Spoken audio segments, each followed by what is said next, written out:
Assalamualaikum warahmatullahi wabarakatuh.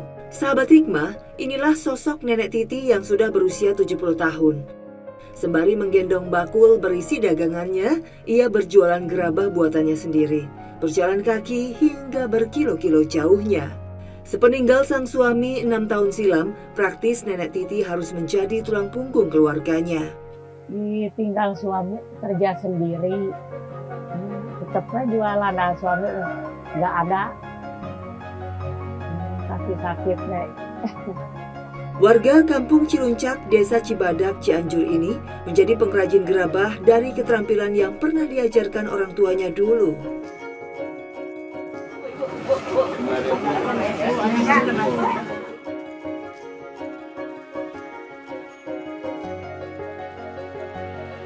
Meski kondisi fisiknya sudah renta dan sakit-sakitan, bahkan kakinya sudah tidak kuat berjalan jauh, Nenek tetap melakoni pekerjaannya ini agar keluarganya bisa sekedar makan. Mak, kakinya sakit tuh paksain dagang keliling, dagang gerabah, dagang talang. Lantaran harus berjualan dengan menahan sakit di kakinya, Nenek Titi kadang tidak menyadari gendongan bakulnya kendor.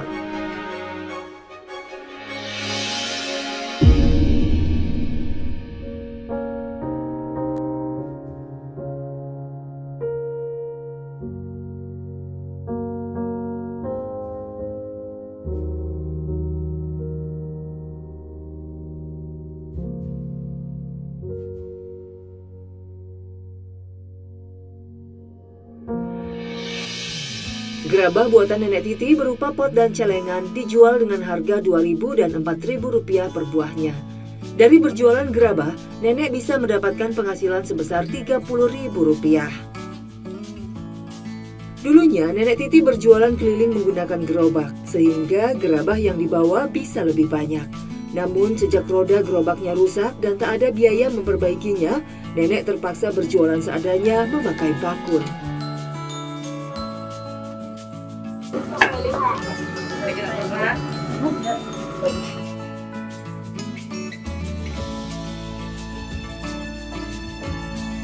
Ya, saya beli gerabah, nggak kemana-mana ke emak, gitu, menolong emak, membantu emak untuk makan sehari-hari kebutuhan emak. Walaupun emak udah tua, tetap semangat bikin gerabah, untuk mencari uang. Bagus, rapih, kuat. Setiap harinya, belum tentu seluruh gerabah buatan emak bisa laku terjual. Kalau sudah demikian, mau tidak mau emak pulang dengan tangan hampa. Bahkan tidak kembali modal sama sekali. Tetap-tetap dulu, tetap tuh. Lebih, tidak ada bilang. Di dalam payung. Sebelum membuat gerabah, Nenek Titi terlebih dulu mencari tanah liat atau tanah lempung dan pasir sebagai bahan utama gerabahnya. Seorang diri Nenek mengambil 2 karung tanah liat. Ia harus membayarnya Rp12.000 kepada pemilik lahan. Saat berpuasa seperti bulan Ramadan ini, pekerjaan Nenek tentu sangat menguras fisiknya. Capek nyanak tanah teh, orang berat. Terang kedah medarian anu sae anu aya batuan. Sejak gerobaknya rusak, pekerjaan Nenek Titi jadi kian berat.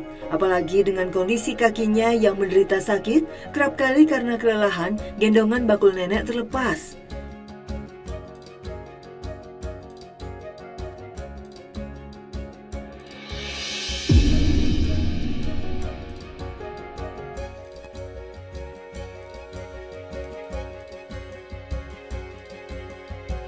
Terpaksa Nenek kembali menggali untuk mengganti tanah liatnya yang tumpah.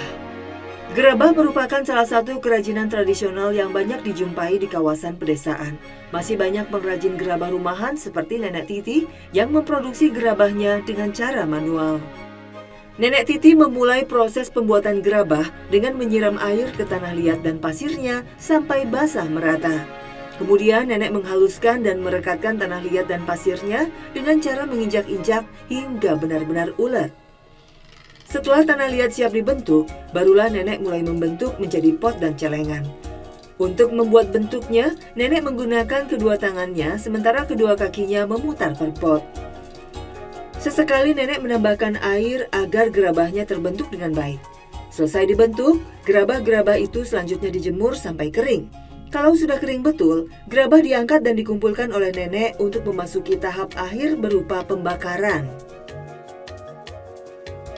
Kalau tanahnya jelek, gerabahnya jelek, udah cari tanah yang bagus.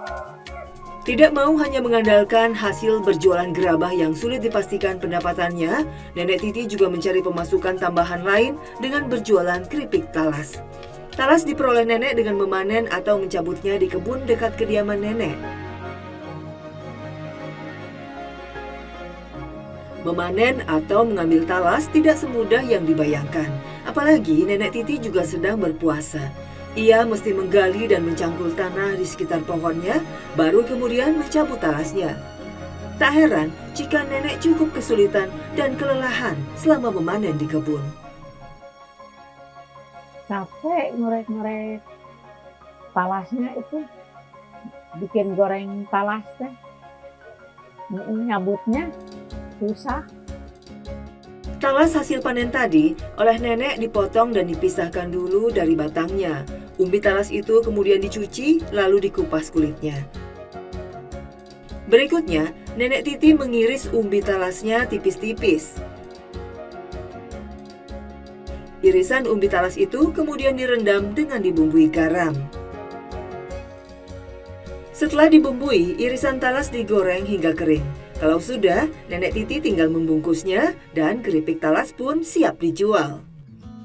Selama bulan Ramadan, tiap sore Nenek Titi keliling kampung menjajakan keripik talasnya di waktu orang-orang ramai ngabuburit. Keripik talas buatannya dijual nenek dengan harga Rp2.500 per bungkus. Setiap bungkus yang berhasil terjual sangat berarti bagi Nenek Titi, terutama manakala gerabahnya sedang sepi pembeli. Ya saya beli talas dari emak, membantu emak. Kasihan emak udah tua, biar emak dapat uang. Iya, suka maksain, kasihan sakit kaki. Tetap jualan emak itu, dapat pengen uang kan. Ya cari uang buat makan. Meski Nenek Titi sangat membutuhkan uang, tapi ia tidak pernah lupa menyisihkan sebagian dagangannya untuk membantu orang yang membutuhkan makanan, sekedar pengganjal perut saat berbuka puasa. Masya Allah.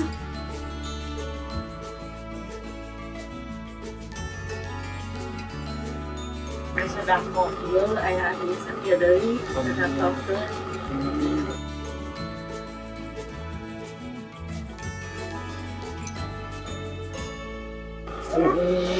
Menjelang waktu buka puasa, Nenek Titi menyempatkan pergi ke kebun mencari daun salam dan daun sirsak. Kedua daun itu dibutuhkan nenek guna membuat ramuan jamu herbal untuk sakit di kakinya yang sudah lama ia derita. Iya kakinya sakit, saya pernah ke dokter, tapi tidak diterusin, nggak ada biaya. Keinginan Nenek Titi untuk sembuh begitu kuat, karena jika ia sampai jatuh sakit, siapa yang akan mencari nafkah untuk menghidupi anak cucunya? Maka, hampir setiap hari berbuka puasa, Nenek Titi rutin berikhtiar meminum jamu yang dibuatnya dengan mudah dan cuma-cuma itu. Daun salam serta daun sirsak hanya tinggal direbus, lalu diseduh airnya untuk diminum. Hari ini kan sakit sama sakit yang tiap itu gak ada gini, ada mendingan. Makan obat jam salam sarang daun sirsak. Sahabat, jika sakit, mohonlah kesembuhan kepada Allah Subhanahu wa taala. Dari Aisyah radhiyallahu anha, beliau mengatakan, Nabi SAW pernah meminta perlindungan kepada Allah untuk anggota keluarganya. Beliau mengusap dengan tangan kanannya dan berdoa, Ya Allah, Rabb manusia, hilangkanlah kesusahan dan berilah dia kesembuhan. Engkau zat yang maha menyembuhkan. Tidak ada kesembuhan kecuali kesembuhan darimu. Kesembuhan yang tidak meninggalkan penyakit lain. Hadis riwayat Bukhari 535 dan Muslim 2191.